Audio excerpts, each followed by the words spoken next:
Listen to the people. Listen to humanity. Listen to the Parrot. Parrot TV. Parrot TV. Parrot TV. Parrot TV. Parrot TV. Parrot. Listen to the people. Listen to humanity. Listen to the Parrot. Parrot TV. Hi, I am Dustin Pickering from Parrot Literary Corner. You know me, your noble and honest host, and I've got exciting news for you. Last anthology, Series 1, The Literary Parrot, did such a great job. We want to continue to provide this community service to our viewers and to our contributors to the program. So please get up and get a copy immediately. You know, if you're in this book, you want to get a copy. If you're not in the book, you want to get a copy and see what we're doing. You want to be excited with us. We want you on this program, and we hope to see you sometime soon on The Literary Parrot. You have to get your hands on this copy. It's amazing. It's an absolutely beautiful anthology meant just for you. Our past guests have been invited back to contribute yet again to this Series 2. We do this quarterly anthology. We will be doing this after our 200 episode milestone. As of this last quarter, we reached 200 episodes, and past that, get up and get a copy immediately. This is the only TV show on earth for creative writers, and our guests are amazing. They're also community activists building from the ground up. This program is for everybody out there who is a creative mind. Order several copies if you can and donate to local libraries. Give them to your friends, cousins, fans, supporters, anybody that you think loves poetry. And it's not just poetry in this book. Remember, this is creative mind. So we have prose, fiction, short stories, essays, artwork, anything you can think of, artistically creative. Do you know that there is a publishing company that wants to make life easier for you as a writer? This publishing company is called World Inkers Printing and Publishing. We publish in all different languages, and we're looking for writers of all genres, all formats. We're looking for scholars, ghostwriters, playwrights, poets, short fiction, novelists, you name it. We're looking for anybody who is interested in writing and the craft of writing to be in touch with us. You can reach us at info.worldinkers@gmail.com. With World Inkers Printing and Publishing, you do not require a lot of money to publish with us. Contact us today at info.worldinkers@gmail.com. Become a winner with other authors at World Inkers Printing and Publishing. Give us a shot. We will surely finish you. Hi, welcome to World Inkers Network. I'm Dustin Pickering, your noble and honest host. Today is episode 252, and we have poet Judy Ireland, whose poems have appeared in Hotel America, Calyx, Saranac Review, Eclipse, Cold Mountain, Co-Review, and other journals, as well as in 2 anthologies, the Best Indie Lit New England Anthology and Voices from the Fierce Intangible World Anthology. Her book Cement Shoes won the 2013 Sinclair Poetry Prize and was published in 2014 by Evening Street Press. She is co-director for the Performance Poets of the Palm Beaches, as well as a poetry and reading series editor for the South Florida Poetry Journal. She teaches at Palm Beach State College. Excellent teaching experience there. So nice to meet you, Judy. I hope you're doing well today. So how is life in Florida? Life in Florida is great. Thank you so much for having me. I really appreciate it. It's nice to meet you. Nice to see you. And you had the event not too long ago on Sunday. We did the event then. So tell us a little bit about organizing. I guess that would be a good start off question. Like, how do you organize these events, and where can we find you to get in touch with you about them? Performance Poets of the Palm Beaches was founded by Susanna Simpson, and she and I are the co-directors. We do monthly poetry readings on Sundays, once a month at 3 o'clock in the afternoon. We have a Facebook page where we always post the event. It's called Performance Poets. If you just search Performance Poets of the Palm Beaches, you'll find it. And then we also maintain a mailing list that Susanna mails out to each month in preparation for our reading. And we recruit poets from all over. We started out being a local group trying to give South Florida poets an opportunity to read their work. But then when the pandemic came along and we went on Zoom, suddenly we started gaining people who were joining us from all over the United States. And now we've become really a very, not international, but national type of program, because we have people from all over that we invite to come and read. We have 2 readers each month, and then we have an open mic where we have 10 to 12 people that sign up for open mic. And it's just a great time. We've formed a community that has lots of the same people coming every time, and then new people joining us, which is wonderful. It's wonderful. I mean, that's great. That I guess the pandemic was sort of like helped bring some extra guests on, and so maybe in a kind of casual way, the pandemic has actually improved the state of the arts in a way, because it's brought us together in ways that we wouldn't have anticipated. So how has your pandemic experience been? Have you done more writing, organizing, activism, anything of the sort? I've certainly gotten deeper into the poetry community and to building poetry community here in South Florida. During the pandemic, while I was working on helping Susanna get performance poets to be virtual, I also became much more in touch with the editor and publisher of the South Florida Poetry Journal, Lenny Della Rocca and Michael McEnamara. And so I became an editor for that journal as well, which I probably wouldn't have taken on if I hadn't been stuck at home. So I've really, while the pandemic has been horrible, and I would never make light of it, I also feel that in some ways it caused us to stretch beyond our normal boundaries. And for me, at least, it deepened my involvement with poetry. So when did you start becoming interested in poetry, and what was sort of the momentum that drove you towards writing and reading poetry? I really started writing poetry as a child. I read poetry and, children's books with poetry. But at that time, I was born in 57. So it was in the 60s, really. And I started reading very traditional types of poetry that was done for children. And then, of course, I started branching out, and going to the library and finding poetry was amazing. And then as I got into high school, junior high and high school, I won a couple little awards and things for, my juvenilia type poetry. And it encouraged me to keep on doing it. And throughout my life, I have been, at times I've written more and times I've written less, but I've always written poetry all my life. And it's not really something I choose to do. It's something I have to do. And there's something that compels me to do it. And it's not just because I want to sit down and share my feelings on the page. There's more to it than that. There's something about wanting to use language in a way that feels really interesting and good to create something in the world that hasn't existed before. And that's the compelling part of it for me. Yeah, you bring fresh air to the world. When you write poetry, it brings a lot of, new thought, new beauty, fresh ideas. So what do you think there is? Is there a bridge between possibly from, a lot of writers also get involved in like community activism and social justice, and especially now there's a lot of momentum towards social justice. What do you think the relationship between the arts and social justice is? That's an interesting conversation. And right now, many people are having that conversation because some people feel forced to address social justice in their poetry and they don't necessarily want to. Others feel like they want to have the freedom to do so.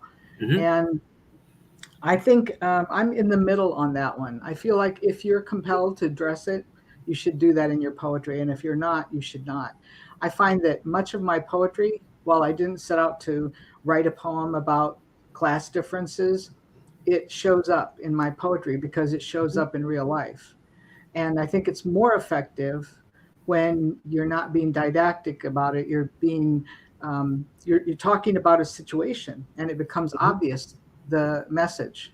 And there's I think some of the most exciting work right now being done is by poets who are from communities of color and other groups that are marginalized. And there's a lot of energy coming out of poets who identify as part of those groups. And so it's really interesting to see how that's been fueled, especially in the last 2 years or so. Right. I think a lot of the events of from the pandemic on to the Black Lives Matter to every enormous momentum for people to just rise up and start trying to fight the good fight against injustice and inequality, and then of course the pandemic itself has actually increased income inequality. Ironically, I mean, a lot of us lost our jobs, including myself, and a lot of other people got rich. I mean, how do you think there's a way we can, as artists, we can remedy that, like through our art and just through the art, rather than like materially giving money or donating? Like, is there a way that the arts can serve as a kind of palliative to people's social issues and help us, encourage us to move forward and progress a little bit? I think it always helps me as a reader when I read a poem and I recognize that a poet is recognizing something that I experience in my world, or that people in my world experience. And certain writers like Patricia Spears Jones and Patricia Smith just are C.A. Conrad. I mean, C.A. Conrad's in a category of their own, and you would never call it social justice poetry, but on the other hand, it's all about social justice and environmental justice. Right. So I do think it does help people. Not many people read poetry, however. So Right. I think it's important to have poetry be outside of books. It needs to be out in the community, on the buses, in statues, on billboards, etc. And there's lots of activity around that in South Florida with Oh Miami, trying to get poetry into everyday life so that people who normally wouldn't encounter a poem get to encounter some of those thoughts.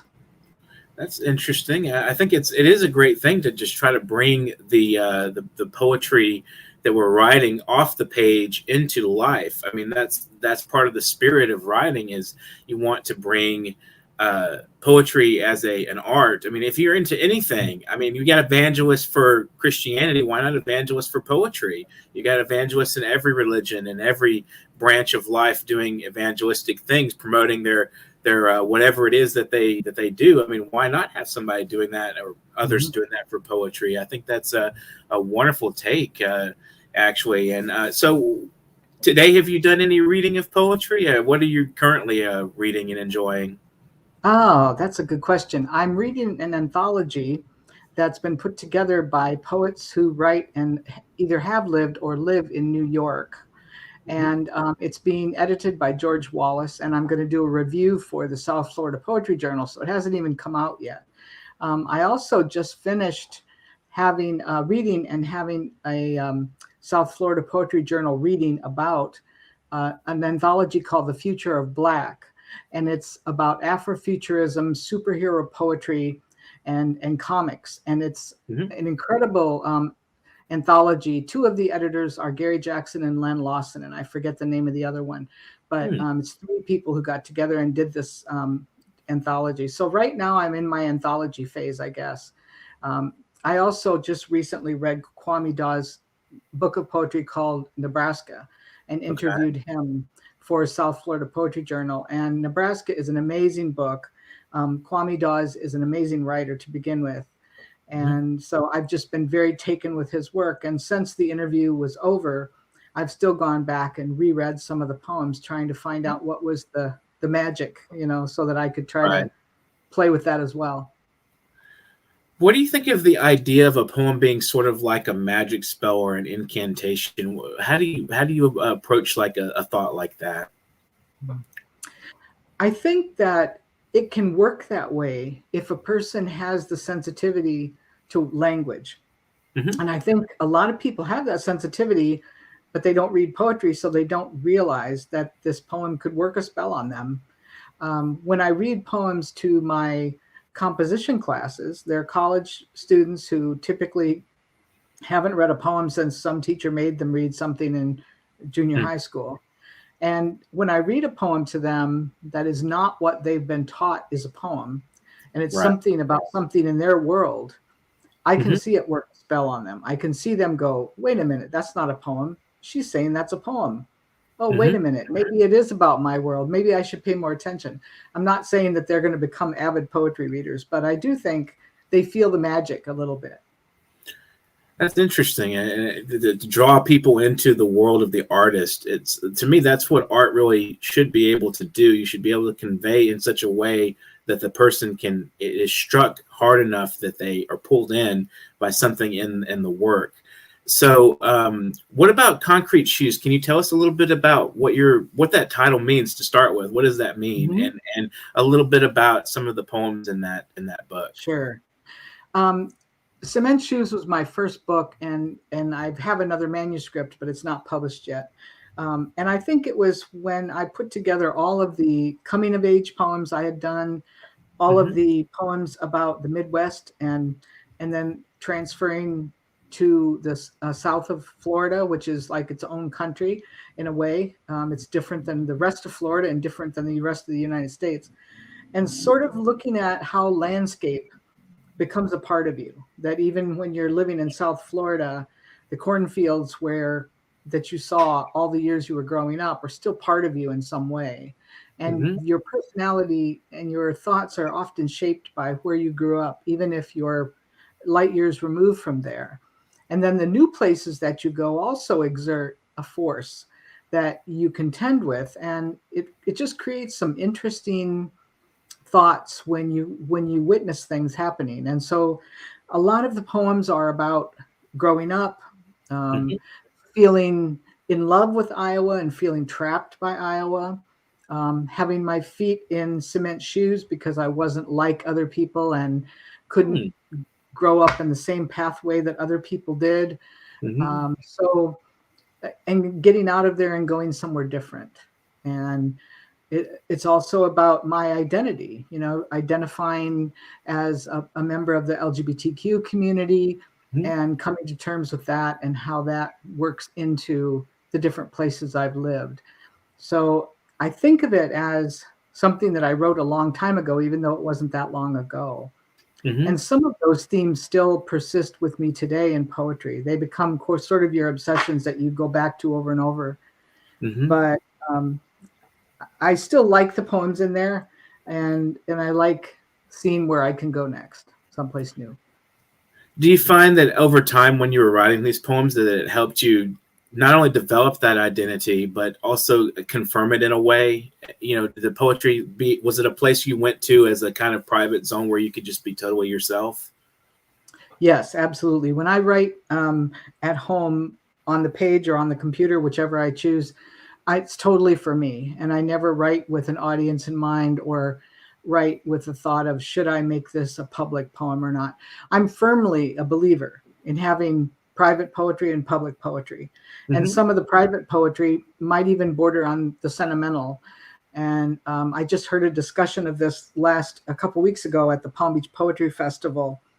And I believe it was Mark Doty who said that, some poems are for yourself and they're sentimental, and that's fine. And you don't need to put those out there in the world, but they serve a purpose for you nonetheless.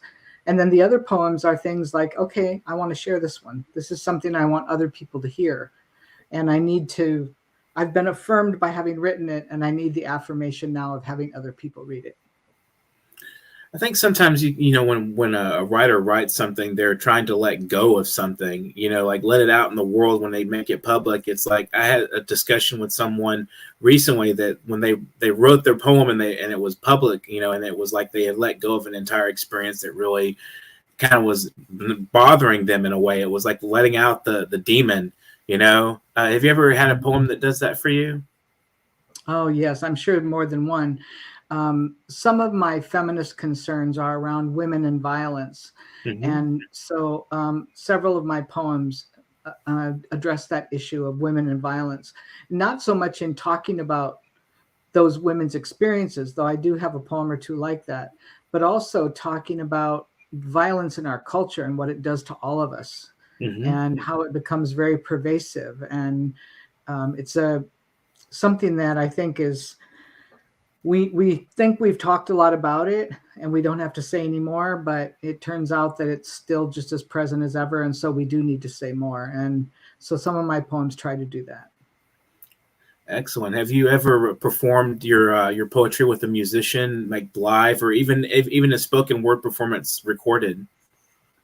I have not done that, and I've always wished that I could. I heard a poet read Rumi with musicians alongside, and it was truly amazing. And then I heard Joy Harjo play her saxophone and recite poetry in between, and I've always thought that pairing up music and poetry was just the best ever. I've not had the opportunity to do it, but if I ever do, I'll certainly try it. Well, that's interesting. Hopefully we'll find some musicians for you out there that'll be interested in working with you. That'd be great. Any kind of musician, just maybe a little jazz accompaniment or something, just kind of, I can imagine that being fun. We're going to take a brief break. We'll be back with some of Judy Ireland's poetry. You're watching World Inkers Network. I Can't Breathe. That's the poem we're going to listen to right now. World Inkers Network. 3 seemingly simple words are changing the course of history and driving protesters into the streets. I can't breathe. I can't breathe has been the final cry of too many of my brothers and sisters. And I can't breathe because their lack of oxygen is either caused by the boot on their neck or the stranglehold society has on the truth surrounding all the positive impacts African Americans have had on all aspects of American history. I can't breathe because popular culture has been lulled into believing that there should be no ill effects from the scars left behind by 400 years of slavery, or by receiving land only to have it stolen and pilfered back in the name of a robbery known as sharecropping, or by the fraud and theft surrounding the Freedman's Bank, or by living with the results of the Black Codes, Jim Crow, redlining, or even terrorism and murder. I can't breathe because I take the time to remember and mourn the innocent lives lost during the race massacres of New Orleans, Camilla, Colfax, and Cincinnati, just to name a few. I can't breathe because even after enduring all those atrocities, Blacks have made astonishing bounds that are relegated to the halls of the obscure, while textbooks feign false adoration for 3 or 4 of our kinfolk. I can't breathe because all people need to know the positive influence their forefathers had on civilization. Why do you believe that we are any different? Where are our statues? Where are our monuments? I can't breathe because while you proudly fly the Confederate flag, ranting that your history and heritage are so important, you shout that Blacks should just forget theirs and move on. How can these two mentalities exist on the same timeline, let alone in the same consciousness? I can't breathe because even slave owners received reparations for the loss of their human property, and their heirs still reap the benefits of their ancestors' crimes against humanity. Yet the men and women whose open wounds bled as they helped to build this more perfect union received no payments for services rendered. And the only inheritance set aside for their descendants is your intolerance and condemnation.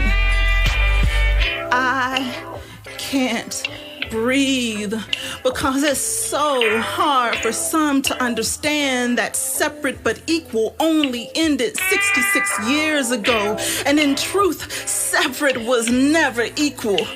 Unjust laws meant to shackle Black families into generational deprivation ensured that fact. And I can't breathe because systemic racism is being compared to the behavior of a small criminal minority in an effort to water down the bloodstains left behind by both, even though each has a direct correlation to the other.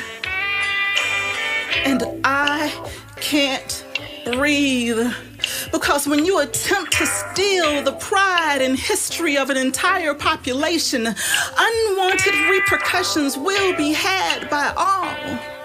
But raise up a community, teaching them of their accomplishments, and like a garden that has been properly fertilized, a great harvest shall be laid at our country's feet, instead of finding a barren wasteland where no one, not even you, can breathe.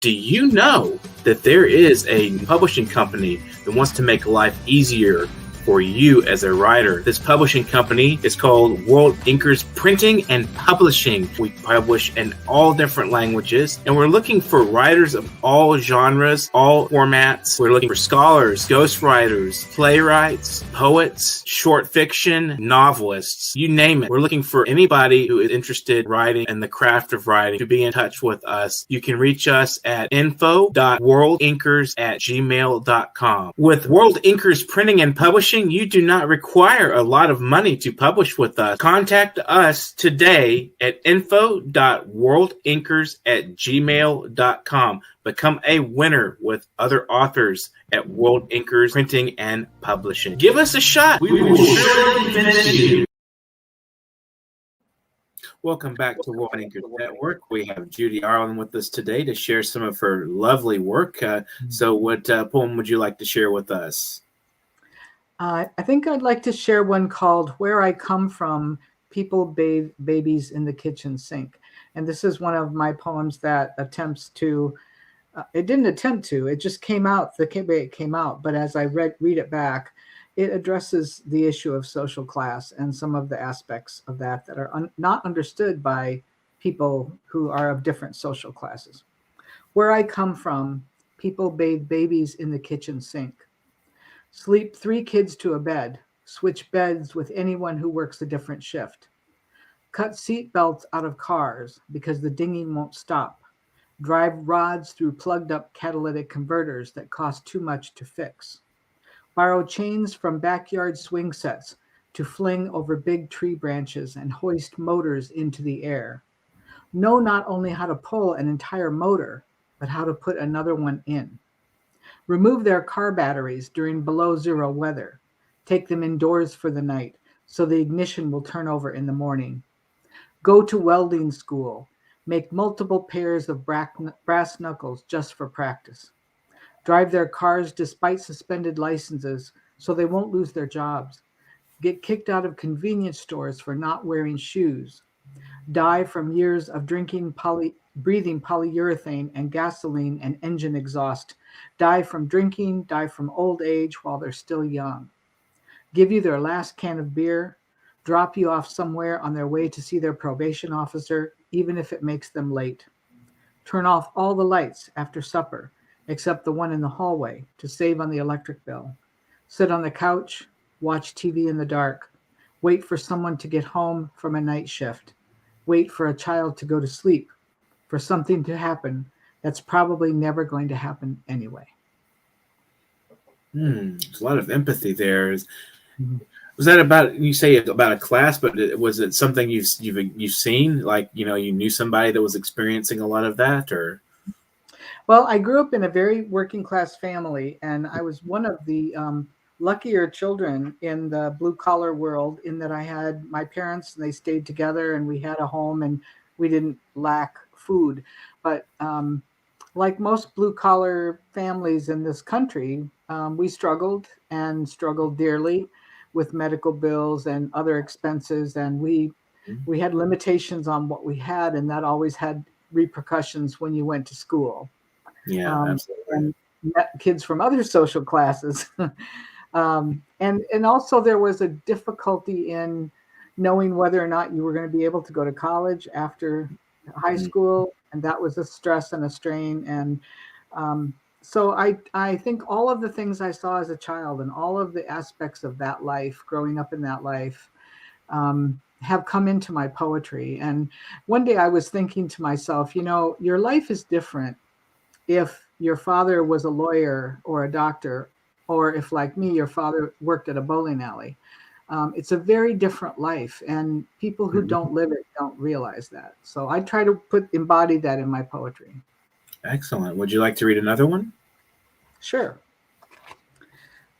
This is one about violence in our society against women. It's more of a feminist type of poem, and I'll just read it. It's called Cadaver Dog Elegies. I can smell through concrete and water, through 12 feet of loose soil. I find remains from yesterday and from 100 years ago, like the one last week in the limestone cave. I detected her sweet decay, laced with breast milk and drugstore perfume, traces of rubber and motor oil scuffed on her skin from his boots. And the one under the bridge, still wearing her fur-collared coat. And the one in the let it ring. Let it finish ringing. Another side of the room. All right. Quite all right. It's about to quit now. Sorry about that. Okay. And the one in the lake, chained to an engine block, her hair floating up like bulrushes. And the one buried behind a pole barn on the vacant farm, her hands behind her head as if she were sleeping. I am not trained to speak their names. I just go where they lie still and sit. Not even the one I found in her husband's home beneath the basement floor, who was bound with her own clothes. She had bathed with lavender soap shortly before. There were bits of tobacco in the seams of her purse. Nor the last one in the landfill, still ripe from the restaurant dumpster from which she'd been dumped. She was making food, and food clung to her. Nor the one in shallow sand, behind a patch of saw palmetto at the beach, her hand still wrapped around her car keys. Nor the one tucked away behind juniper bushes at the edge of a vacant lot, one white sandal on one foot. I find the bodies. I do not know their names. Wow, that's a really heavy poem. It is heavy, and yeah, some people have suggested that it's too heavy for people to absorb, but I think that's the reality of our world. And it is. It's true. I mean, sometimes life is too heavy to absorb. Yeah. Especially for someone in a predicament of violence, or as we were talking earlier, poverty is very burdensome to a lot of Americans, and a lot of people in the world suffer, quite a deal from poverty and a lack of things. And it's not just a lack of the cell phone or the whatever. It can be food. I mean, a lot of people go without food all over the world, and without running water, things of that nature. So it's good that we have poems that are addressing some of those issues. So do you read like fiction or any kind of other than poetry? Do you have any loves in literature? Well, I was an English major in college the first time around, and in graduate school. And so, of course, I love all of the classics in English, and even some of those that people feel are totally irrelevant nowadays. I still go back to them, and I think people are people, humans are humans, and the stuff that, George Eliot wrote about is still happening among people today. So it's not irrelevant at all. But the stuff that I love to read now as an adult is often, I guess you'd call it literary fiction, but I also love to read like fantasy, sci-fi. I don't read as much as I used to because I don't have as much time to read as I used to. but I have a 3-volume set of N.K. Jemison's series here that I've still got plastic wrap around. That's the next one to be opened. And fresh books. Yeah. And I'm reading Lost and Found, which was a set of essays, and I can't say the name of the author, but I read about it in the New York Times Book Review, and I just picked it up, and it's one of the most enlightening, wonderful books that I've read in a long time. Oh, wow. So yeah, it's all about how we lose things and then we find things, and all the ins and outs of losing and finding. And, you know, that old Elizabeth Bishop poem about, you know, losing is an easy thing. Well, she talks a lot about all the aspects of it, and it's really a great book. Yeah. Excellent. So would you like to share any final words with our viewers today as we close the show? Well, I'd like to invite them to certainly take a look at the South Florida Poetry Journal. It's soflopojo.com. And I would also like them to come and see one of our performance poets readings. You can email performancepoets20@gmail.com to get a link, or you can look us up on Facebook. And also you might check out the Wild and Precious Life series, which is done by a local poet named Dustin Brookshire. He also publishes the Limp Wrist Journal. And his readings are on Wednesday nights, and they're a lot of fun. There's a lot of poetry stuff going on. I just encourage people, get involved, show up to things, listen, and you'll find something that speaks to you. Excellent. Would you like to throw any shout outs or any thank yous while you're on the show as well? Sure. I'd like to for sure thank my dear friend Mary Galvin, with whom I've gone to the Palm Beach Poetry Festival for more than 10 years, probably more than 15 years with. She's a wonderful poet, and she's always very encouraging. The other 2 members of my poetry group are Susanna Simpson and Regina Dilgen. And then, of course, Lenny De La Rocca and Michael O'Mara with the South Florida Poetry Journal. And Sandra Yanone, who does a wonderful series called Cultivating Voices. So, again, somebody you might want to look up. Excellent. So if you have any idea of any guests that you would like, think that would be good on the program, and just feel free to suggest us, and we'd be more than happy to get them on the program. Great. I will do that. Thank you. And thank you for joining us today. It's been very pleasant talking with you. It's been great. Thanks. You've been watching World Inkers Network. If you missed any of the show, go back and take a look, and you'll enjoy even more watching it again.